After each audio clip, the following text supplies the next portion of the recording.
বিসমিল্লাহির রহমানির রহিম। আসসালামু আলাইকুম রহমাতুল্লাহ। প্রিয় ভাই ও বোনেরা, থামো। হ্যাঁ, তুমি এই মুহূর্তে যে স্ক্রল করছিলে থেমে যাও, কারণ আল্লাহ আজ তোমাকে একটি বিশেষ বার্তা দিতে চান। তুমি এটা না শুনে কোথাও গেলে সম্ভবত তুমি তোমার জীবনের সবচেয়ে গুরুত্বপূর্ণ কথা মিস করে ফেলবে। তুমি কি জানো, যখন একজন মানুষ তার জীবনের সবচেয়ে কঠিন সময়ের ভেতর দিয়ে যায়, অথচ কারো সাথে কিছু বলতে পারে না, হৃদয়টা ভেঙে যায়, চোখ ভিজে যায়, সে সময় আল্লাহ তার দিকে তাকিয়ে বলেন, আমার বান্দা, থামো, আমার কথা শোনো, আমি তোমাকে কখনো একা রাখিনি। আজ তুমি যে জায়গায় দাঁড়িয়ে আছো সেখানে পৌঁছাতে আল্লাহর রহমতের চাপ আছে। তুমি যে কষ্ট নিয়ে এই ভিডিওতে ঢুকেছ, হয়তো সেই কষ্টটাই আজ উত্তর পাবে। তাই একটা কাজ করো, আজকে নিজের জন্য কিছুটা সময় ব্যয় করো, কিছুটা সময় নিজেকে দাও, কারণ আজ যে কথাটা তুমি শুনবে এটা হয়তো তোমার দুঃখের রাত্রের শেষ প্রহরটা বদলে দিবে। প্রিয় দর্শক, শুনো, তুমি কি কখনো ভেবে দেখেছ, তোমার জীবনের কিছু কিছু সময় আসে যেখানে সব পথ হঠাৎ বন্ধ হয়ে যায়। তুমি চেষ্টা করছো, দৌড়াচ্ছ, হাজার দোয়া করছো, কিন্তু দরজাটা খুলছে না। মানুষ বলে সময় ভালো না, তোমার মন বলে হয়তো আমি ব্যর্থ, শয়তান বলে আল্লাহ তোমাকে ভুলে গেছেন। কিন্তু সত্যটা কি জানো, পথ বন্ধ হওয়া মানে আল্লাহ তোমাকে ফেলে দেননি, বরং তুমি ভুল পথে এগোচ্ছিলে, তাই আল্লাহ নিজ হাতে তোমাকে থামিয়ে দিলেন। কারণ কখনো কখনো একটা দেরি, একটা বার্তা, একটা প্রত্যাখ্যান, এগুলোই আল্লাহর দেওয়া সবচেয়ে বড় রহমত হয়ে আসে। প্রিয় দর্শক, আল্লাহ তোমাকে বিপদ থেকে ফেরাচ্ছেন। তুমি যে জিনিসটার জন্য এত কেঁদেছ, হয়তো সেটা পেয়ে গেলে আজ আরো বড় বিপদে পড়তে। সূরা বাকারায় আল্লাহ সুবহানাহু ওয়া তাআলা বলেন, তোমরা হয়তো কোনো কিছুকে ভালোবাসো অথচ তা তোমাদের জন্য ক্ষতিকর।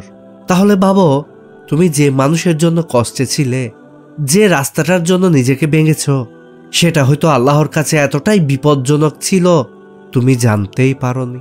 আল্লাহ তোমাকে শক্ত বানাচ্ছেন। তুমি যে রাতগুলোতে চুপচাপ কেঁদেছ, লুকিয়ে দোয়া করেছ, নিজেকে দোষ দিয়েছ, তুমি ভাবছ এগুলো বৃথা। না, কোনো অশ্রু আল্লাহর কাছে হারায় না। প্রত্যেক কান্না তোমার ঈমানের একটা ইট, প্রত্যেক অপেক্ষা তোমার জন্য নতুন শক্তি, প্রত্যেক ধৈর্য তোমাকে এমন জায়গায় নিয়ে যাচ্ছে যেখানে তুমি যাওয়ার যোগ্য। তুমি যে পর্যায়ে আছো এটা পরিবর্তনের আগে শেষ টেস্ট। যখন একজন মানুষের কপালে বড় কিছু লেখা থাকে, তার লাইফে এক সময় আসে যেখানে সবকিছুই অস্থির, অন্ধকার, গুলিয়ে যাওয়া মনে হয়। তুমি এখন হয়তো সেই অবস্থায় আছো যেখানে ভবিষ্যৎ দেখা যায় না, দোয়া আটকে থাকে, মন ভেঙে যায়। কিন্তু গল্পটা এখানে শেষ না। সাহাবীরা বলেন, আল্লাহ যখন কারো জন্য বড় সুখ লিখে রাখেন, তিনি আগে তাকে পরীক্ষা দেন যাতে সে সেই সুখের যোগ্য হয়ে ওঠে। তাহলে আজ যে সমস্যায় তুমি আছো এটা শেষ নয়, এটা শুরু। এই কষ্টটাই তোমাকে তৈরি করছে, এই দেরিটাই তোমাকে উপরে তুলছে। প্রিয় দর্শক, তোমার জীবনে যে তামা এসেছে এটা সংকেত। তুমি হয়তো ভাবছ সবাই এগিয়ে যাচ্ছে, আমি কেন থেমে গেলাম? কারণ তুমি সবার মতো নও, তোমার গল্প সবার মতো না, তোমার পথও সবার মতো নয়। তুমি যেদিকে যাচ্ছিলে ওটা হয়তো তোমার জন্য ঠিক ছিল না, তাই আল্লাহ তোমাকে থামালেন, কারণ সামনে তোমার জন্য একটা নতুন দরজা খুলবে যা এখনো তুমি কল্পনাও করতে পারো না। প্রিয় দর্শক, এখন প্রশ্ন হলো, আল্লাহ তোমাকে থামিয়ে কেন ধরে রাখলেন? কেন সেই বিশেষ বার্তা যা আজ তুমি শুনতে এসেছো? তুমি যদি এই ভিডিওটি এতক্ষণ পর্যন্ত দেখে থাকো তাহলে কমেন্ট করে বলো, আমি ভিডিওটি দেখছি। প্রিয় দর্শক, আজকের এই ভিডিও যারা মিস করবে তারা জীবনের অনেক কিছুই মিস করে ফেলবে। তাই সবার কাছে অনুরোধ থাকবে এই ভিডিওটি না টেনে দেখার জন্য। প্রিয় দর্শক, আজ আল্লাহ তোমাকে যে প্রথম বার্তাটা দিতে চান সেটা হলো, তোমার কোনো দোয়া কখনো হারিয়ে যায় না।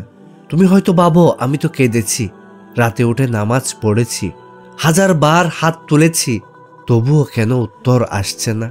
এই না পাওয়ার অনুভূতিটাই তোমাকে আজকের বার্তায় এনেছে।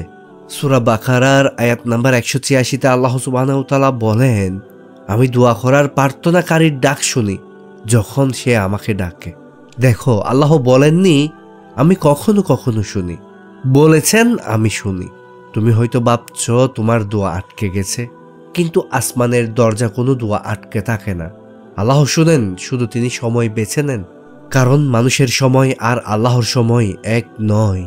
রাসূল সাল্লাল্লাহু আলাইহি ওয়াসাল্লাম বলেছেন, তোমরা যখন দোয়া করো আল্লাহ তিনটির একটিতে তা কবুল করেন। তোমার দোয়ার ফল তৎক্ষণাৎ দিয়ে দেন, আরো ভালো কিছুর মাধ্যমে দেন, অথবা একটি বিপদকে দূর করে দেন। তিরমিজি শরীফের হাদিস।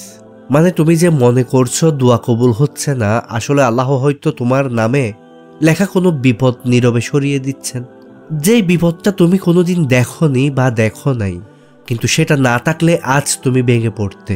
প্রিয় দর্শক, হযরত ওমর রাদিয়াল্লাহু অনেক বছর ধরে একটা দোয়া করতেন, বারবার করতেন, কোনো উত্তর আসছিল না। অনেকেই বলতো, ওমর এত বছর তো হয়ে গেল, তোমার দোয়া তো কবুল হয় না। ওমর রাদিয়াল্লাহু জবাব দিয়েছিলেন, দোয়া করার তৌফিক পাওয়া এটাই তো আল্লাহর দিক থেকে কবুল হওয়ার প্রথম নিদর্শন।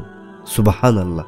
প্রিয় দর্শক, একবার চিন্তা করে দেখো, তুমি আজও দোয়া করছো, তোমার মন ভেঙে গেল তোমার হাত উঠে, এই যে তুমি দোয়া করতে পারছো, এটাই তো প্রথম নিদর্শন আল্লাহ তোমার দোয়া কবুল করছেন। এটা কি আল্লাহর রহমত নয়? তিনি যদি তোমাকে ছেড়ে দিতেন, তুমি দোয়া করার শক্তিটাই পেতে না। তুমি যে জিনিসটার জন্য এত কষ্ট করে দোয়া করছো, হয়তো সেটা বড়, খুব বড় কিছু। কখনো কখনো আল্লাহ দেরি করেন, কারণ তিনি তোমাকে তৈরি করছেন। যেমন একজন সাহাবী বহু বছর পর সন্তান পেয়েছিলেন। মানুষ বলতো দেরি মানে শাস্তি, কিন্তু আল্লাহ সেই সন্তানকে বানিয়েছিলেন সময়ের অন্যতম মহান আলেম। তুমি যেটা এখন চাইছো, হয়তো আল্লাহ সেটাকে তোমার জন্য আরো উচ্চমানের করে রাখছেন, যাতে সময় হলে তুমি কৃতজ্ঞ হয়ে কেঁদে ফেলো। প্রিয় দর্শক, তুমি যে ভাবো আল্লাহ তোমার দোয়া শুনছেন না, এই ভাবনাটাই ভুল। কারণ আল্লাহর নীরবতা মানে প্রত্যাখ্যান নয়, নীরবতাও এক ধরনের উত্তর।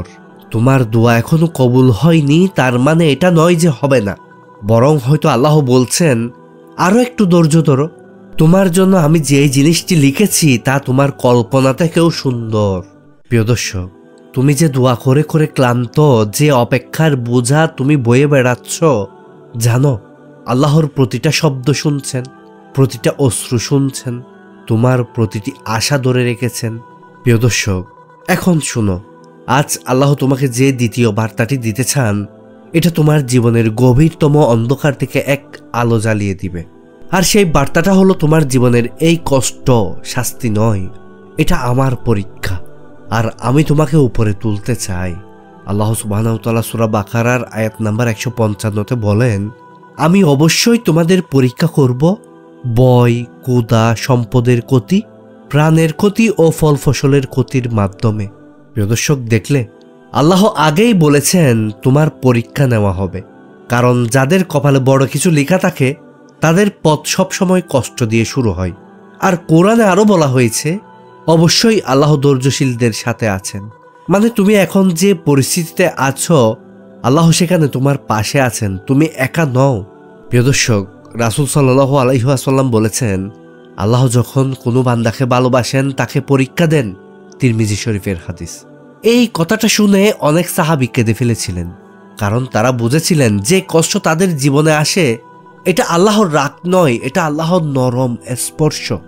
যদি তুমি আজ ভেঙে পড়ো, ব্যথা পাও, তুমি ভাবো হয়তো আল্লাহ আমার উপর রাগ করছেন, না, বরং হতে পারে আল্লাহ তোমাকে নিজের কাছে টেনে নিচ্ছেন। প্রিয় দর্শক, অনেকে ভাবে সাহাবারা শুধু সুখে ছিলেন, কিন্তু সত্যটা উল্টো। বিলাল রাদিয়াল্লাহুকে গরম বালুর উপর ফেলে দেওয়া হতো, কিন্তু তিনি বলতেন আহাদ আহাদ, এক আল্লাহ, এক আল্লাহ।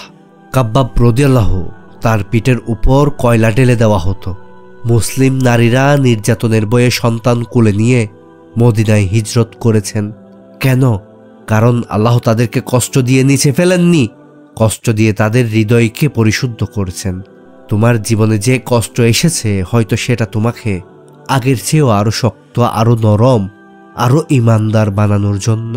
এখন তুমি যে অবস্থায় আছো, হয়তো টাকার সংকট, চাকরির দুশ্চিন্তা, ভালোবাসার ব্যর্থতা, পরিবারের ঝামেলা, মনোযুদ্ধ, এখন মনে হয় সব কিছু শেষ। কিন্তু তোমার ভেতরে কিছু বদলাচ্ছে। তুমি এখন আগের চেয়ে বেশি নামাজ পড়ো, বেশি সবর করো, রাতের বেলা বেশি দোয়া করো। তোমার চাওয়া কমে গেছে, শুকরিয়া বেড়ে গেছে। এটাই আল্লাহর পরীক্ষা, এটাই আল্লাহর ভালোবাসা। কারণ কষ্ট মানুষকে একই সাথে ভেঙে ফেলে আবার গড়ে তোলে, এবং আল্লাহ সবসময় ভাঙা মানুষকেই সবচেয়ে সুন্দরভাবে গড়ে তোলেন। প্রিয় দর্শক, তুমি জানো আল্লাহ কোনো কষ্টকে কখনো ফাঁকা রাখেন না। রাসূল সাল্লাল্লাহু আলাইহি ওয়াসাল্লাম বলেছেন, মুসলমানের শরীরের একটি কাঁটা বিঁধলেও তার জন্য এর মাধ্যমে পাপ মাফ হয়। সুবহানাল্লাহ, বুখারী শরীফের হাদিস। তাহলে ভাবো, তোমার জীবনে এত বড় কষ্ট, এত বড় দুঃখ কিভাবে ফাঁকা যাবে? তোমার কষ্ট যত গভীর, আল্লাহর পুরস্কার তত গভীর। কিন্তু পুরস্কার দুনিয়াতে আসে, মন শান্ত হয়, রিজিক খুলে, দুয়ার দরজা খুলে যায়। আর কিছু পুরস্কার আখিরাতে তুমিই দেখে কেঁদে ফেলবে। তখন বলবে, হে আল্লাহ, আমার জীবনের কষ্টগুলো যদি জানতাম এমন পুরস্কার দিবে, তাহলে আরো সবর করতাম। প্রিয় দর্শক, তাহলে আজ তুমি যা সহ্য করছো, এটা শাস্তি নয়, এটা তোমাকে বানানোর প্রক্রিয়া। কষ্ট তোমাকে ধ্বংস করার জন্য না, বরং তোমাকে উন্নত করার জন্য। প্রিয় দর্শক, তুমি যেটা হারিয়েছ তার চেয়েও ভালো কিছু আমি তোমার জন্য লিখে রেখেছি। আল্লাহর তৃতীয় বার্তা। এখন শুনো, আজ আল্লাহ তোমাকে যে 3 নাম্বার বার্তাটি দিতে চান, এটা শুধু তোমার হৃদয়কে শান্ত করবে না, বরং তোমার জীবনের দিকটাই বদলে দিবে। আর সেই বার্তাটা হলো, তুমি যে জিনিসটা হারিয়েছ সেই জিনিসটা তোমার জন্য ছিলই না। আমার কাছে তোমার জন্য আরো ভালো কিছু আছে। প্রিয় দর্শক, তুমি কিছু হারালে আল্লাহ কিছু ভালো দেন। আল্লাহ কুরআনে বলেন, হয়তো তোমরা কোনো কিছুকে অপছন্দ করো, অথচ আল্লাহ তাতেই অনেক কল্যাণ রেখেছেন। সূরা নিসা আয়াত নাম্বার 19। মানে তোমার জীবনের যে সম্পর্ক ভেঙেছে, যে চাকরি যায়নি, যে সুযোগ হাতছাড়া হয়েছে, যে মানুষটা দূরে চলে গেছে, সবই হয়তো তোমাকে আরো ভালো কিছুর দিকে ঠেলে দেওয়ার জন্যই ঘটেছে। তুমি জিদ করছিলে পুরনো দরজায়, কিন্তু আল্লাহ তোমার জন্য নতুন দরজা তৈরি করছিলেন। প্রিয় দর্শক, আল্লাহ কখনো কিছু নিয়ে নেন না বদলে যদি ভালো কিছু না দেন। হাদিসে এসেছে, রাসূল সাল্লাল্লাহু আলাইহি ওয়াসাল্লাম বলেছেন, আল্লাহ কোনো কিছুকে নিয়ে নেন না যতক্ষণ না এর পরিবর্তে আরো ভালো কিছু দান করেন। এই কথাটা শুনলে বোঝা যায় তোমার জীবনে যে হারানো আছে তার আসলে গভীর রহমত আছে। তোমার চোখ হারানো দেখেছ, কিন্তু আল্লাহর ফয়সালা ছিল তোমাকে আরো বড় কিছু দেওয়ার সময় হয়েছে। সাহাবাদের জীবনে এমন অনেক উদাহরণ আছে। উম্মে সালমা রাদিয়াল্লাহু, তার স্বামী মারা গেলেন, তিনি কান্নায় ভেঙে পড়লেন, মনে হলো জীবন তো শেষ। কিন্তু তিনি সবর করলেন, দোয়া করলেন, হে আল্লাহ, আমাকে এর চেয়েও ভালো কিছু দান করুন। কিছুদিন পর রাসূল সাল্লাল্লাহু আলাইহি ওয়াসাল্লাম স্বয়ং তাকেই বিয়ে করলেন। তিনি পরে বলেছিলেন, আমি কখনো ভাবিনি আমার জন্য আল্লাহ এমন উপহার রেখেছিলেন। তুমি আজ যে জিনিসটার জন্য কাঁদছ, হয়তো আল্লাহ তা সরিয়েছেন, কারণ সামনে আরো ভালো কিছু আছে। প্রিয় দর্শক, মক্কায় মুসলমানরা হারিয়েছিল বাড়ি, ব্যবসা, পরিবার, সম্পদ, সবকিছু। কিন্তু সেই হারানোই তারপর মদিনার সবচেয়ে বড় বিজয় এনে দেয়। যা হারিয়েছিল সেটাই ছিল শিকল, যা আল্লাহ দিয়েছেন সেটা ছিল স্বাধীনতা। তোমার জীবনেও হয়তো তোমার হারানোটা ছিল শিকল, যেটা থাকলে তুমি এগোতে পারতে না। তুমি হয়তো ভাবছ, আমি এত কষ্ট পেলাম কেন, এটা কেন হারাতে হলো? কারণ আল্লাহ জানেন, তুমি যদি সেই জিনিসটা পেতে থাকো, তুমি সেই জায়গায় আটকে যাবে, তুমি বড় কিছু পাবে না। হারানো মানে শেষ না, হারানো মানে নতুন গল্প শুরু হতে যাচ্ছে। তুমি সেই মানুষটাকে হারালে সামনে এমন মানুষ পাবে যে তোমাকে সম্মান করবে। তুমি সেই চাকরি হারালে সামনে এমন রিজিক খুলবে যা তোমাকে বাঁচাবে। তুমি সেই স্বপ্ন হারালে আল্লাহ হয়তো তোমার জন্য আরো বড় স্বপ্ন তৈরি করছেন। প্রিয় দর্শক, হারানো জায়গা খালি করা, কারণ নতুন কিছু আসছে। কখনো কখনো আল্লাহ তোমার জীবন থেকে কাউকে সরিয়ে দেন, কারণ সেই স্থানে তিনি আরো ভালো কাউকে বসাতে চান। কখনো তিনি একটা সুযোগ বন্ধ করেন, কারণ সেই জায়গাটা তোমার জন্য ছিলই না। কখনো তিনি একটা পরিকল্পনা বেঁধে দেন, কারণ তার পরিকল্পনা তোমার কল্পনার থেকেও উন্নত। তুমি যে জিনিসটা হারিয়ে ডুবে আছো, আল্লাহ জানেন সেটা হারানো তোমার মঙ্গলের জন্য, কারণ হারানো ছাড়া পাওয়া যায় না। একটা দরজা বন্ধ না হলে নতুনটা খুলে না। প্রিয় দর্শক, তুমি আজ ভাবছ কিছু হারিয়ে ফেলেছ, কিন্তু আল্লাহর লেখা ভবিষ্যতেও তোমার জন্য আরো ভালো কিছু প্রস্তুত আছে। তুমি শুধু ধৈর্য ধরো, নিজেকে ধরে রাখো আর অপেক্ষা করো আল্লাহর দেওয়া সুন্দর জবাবের জন্য। প্রিয় ভাই ও বোন, তুমি কি জানো, মানুষের জীবনে কিছু মুহূর্ত থাকে যেখানে নিজের কোনো শক্তি চলে না, চলে শুধু আল্লাহর রহমত। কখনো কখনো তুমি যেই দোয়া করো তা সঙ্গে সঙ্গে কবুল হয় না, কারণ আল্লাহ চাচ্ছেন তুমি তার কাছে আরো বেশি ঘনিষ্ঠ হও। এটা শাস্তি না, এটা ডাক। আল্লাহর দেরি মানে অস্বীকৃত নয়, এটা ভালোবাসা। তুমি কেঁদে কেঁদে দোয়া করেছ, কিন্তু আল্লাহ এখনো দিচ্ছেন না। শুনো, রাসূল সাল্লাল্লাহু আলাইহি ওয়াসাল্লাম বলেছেন, যখন আল্লাহ তার বান্দাকে ভালোবাসেন তাকে পরীক্ষা দেন। তিরমিজি শরীফের হাদিস। তুমি যে কষ্টে আছো এটা তোমাকে ভাঙার জন্য না, এটা তোমাকে গড়ার জন্য। হয়তো তুমি ভাবছো আল্লাহ আমাকে কেন দিচ্ছেন না, কিন্তু আল্লাহ জানেন তুমি এখন যা চাইছো তা পেলে হয়তো তুমি ভেঙে পড়বে। তাই তিনি দেরি করে দিচ্ছেন যাতে তুমি আরো ভালো কিছু পাও।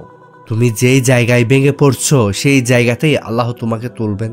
মূসা আলাইহিস সালাম যখন রাতে মরুভূমিতে পুরো পরিবার নিয়ে দিশাহারা হয়ে দাঁড়িয়েছিলেন, ঠিক সেই মুহূর্তে তিনি দেখলেন আলো, এবং সেই আলোতেই ছিল তার নবুয়তের শুরু। আজ তুমি যেই অন্ধকারে আছো, হয়তো এখান থেকেই তোমার আলো শুরু হবে। কিছু ব্যথা নবীরাও পেয়েছিলেন, কিছু আঘাত সাহাবীরাও সহ্য করেছিলেন।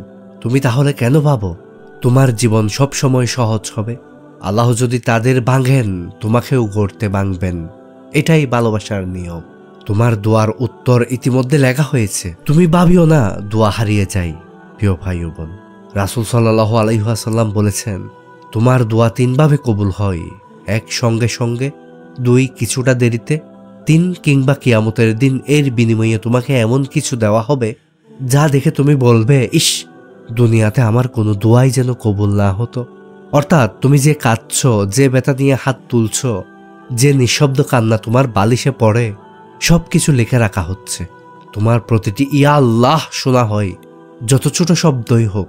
এই যে তুমি এখন ভিডিওটা দেখছো, এটাও আল্লাহ দেখছেন। খারাপ ভিডিও না দেখে হয়তো তুমি ভালো ভিডিওটাই দেখছো। আজ তুমি ফিরে এসো। একটা কথা মন দিয়ে শুনো, হয়তো আজই সেই দিন যেদিন তুমি আল্লাহর সামনে কমপ্লিটলি ভেঙে পড়বে এবং বলবে, আল্লাহ, আমি ক্লান্ত, কিন্তু আমি আপনার কাছে ফিরলাম। এটা বলা মাত্রই তোমার উপর শান্তি নেমে আসবে, কারণ আল্লাহ বলেন, আমাকে ডাকো, আমি সাড়া দিব। তাই আজ এই ভিডিও দেখার পর একবার শুধু একা বসে বলো, হে আল্লাহ, আমাকে ঠিক পথে চালান, আমি আপনার কাছে ফিরলাম। তুমি বিশ্বাস করো, এরপর তোমার জীবনে যা আসবে তা হবে শুধু শান্তি। প্রিয় দর্শক, তোমার জীবন এখনো শেষ হয়নি, তোমার গল্প এখনো থেমে যায়নি। তোমার দোয়ার উত্তর তোমার কাছে আসছে। হয়তো তুমি ভাবতেও পারছো না কত কাছাকাছি পৌঁছে গেছে। তোমাকে আল্লাহ বাদ দেননি, তুমি গুরুত্বপূর্ণ, তুমি মূল্যবান। প্রিয় দর্শক, এই বার্তাটা আল্লাহ তোমাকে শোনাতে চেয়েছেন বলেই তুমি শুনেছ। তাই এই ভিডিওটি যদি তোমার হৃদয়কে স্পর্শ করে, তোমার জ্ঞান অর্জনে সহায়তা করে, তাহলে আমাদের চ্যানেলটি সাবস্ক্রাইব করো এবং তোমার প্রিয়জনদের সাথে এই আল্লাহর বার্তাটি বেশি বেশি করে পৌঁছিয়ে দাও।